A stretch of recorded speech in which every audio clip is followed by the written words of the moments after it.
আসসালামু আলাইকুম বন্ধুরা, আশা করি আপনারা সকলেই ভালো আছেন।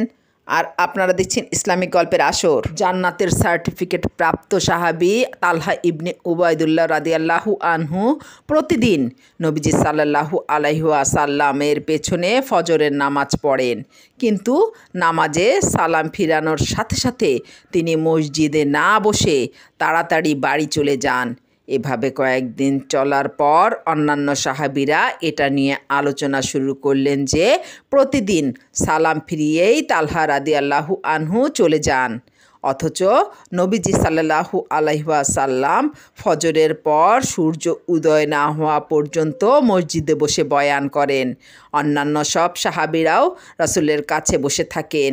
এক পর্যায়ে এ কথা নবীজি সাল্লাল্লাহু আলাইহি ওয়াসাল্লামের কানেও পৌঁছালো। নবীজি সাল্লাল্লাহু আলাইহি ওয়াসাল্লাম সাহাবীদের উদ্দেশ্য করে বললেন, আগামীকাল ফজরের নামাজ শেষে তালহা যেন আমার সাথে দেখা করে। পরের দিন নামাজে আসলে তালহাকে এ কথা জানিয়ে দেওয়া হলো।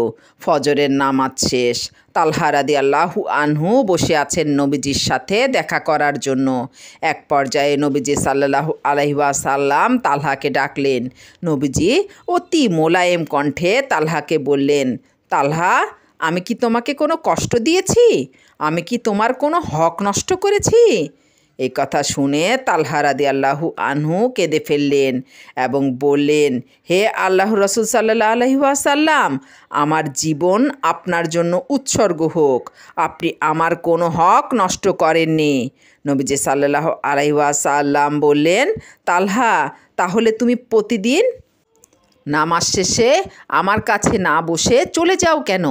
তালহা রাদিয়াল্লাহু আনহু কেঁদে কেঁদে বললেন, রাসূল সাল্লাল্লাহু আলাইহি ওয়াসাল্লাম, আমার এবং আমার স্ত্রীর সতর ঢাকার জন্য একটি মাত্র জামা আছে। সেটা পরে আমি যখন নামাজ পড়ি আমার স্ত্রী তখন গুহায় থাকেন। স্ত্রী যখন নামাজ পড়েন আমি তখন গুহায় থাকি। এক্ষেত্রে ফজর নামাজের সময় একটু অসুবিধা হয়ে যায়। ইয়া আল্লাহর রাসূল সাল্লাল্লাহু আলাইহি ওয়াসাল্লাম, ফজরের নামাজে আসার সময় আমি আমার স্ত্রীকে একটা গুহায় রেখে আসি। এমতা অবস্থায় আমি যদি নামাজ শেষে এখানে বসে থাকি তাহলে তো আমার স্ত্রীর নামাজটা কাজা হয়ে যাবে। ইয়া আল্লাহর রাসূল, এজন্য আমি নামাজ শেষ করে দৌড়ে বাড়ি চলে যাই। তালহার কথা শুনে আল্লাহর রাসূল দরদর করে কাঁদছেন। নবীজির দাড়ি বেয়ে বেয়ে চোখের পানি পড়তেছে।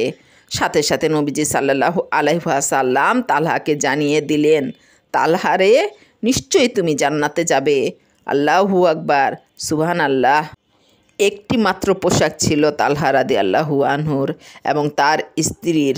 তারপরও আল্লাহর প্রতি কোনো অভিযোগ ছিল না, ইবাদতের প্রতি কোনো অজুহাত ছিল না তাদের। আর আমরা কত অভিযোগ, কত অজুহাত আল্লাহর প্রতি। আল্লাহ আমাদেরকে মাফ করুন, আমিন।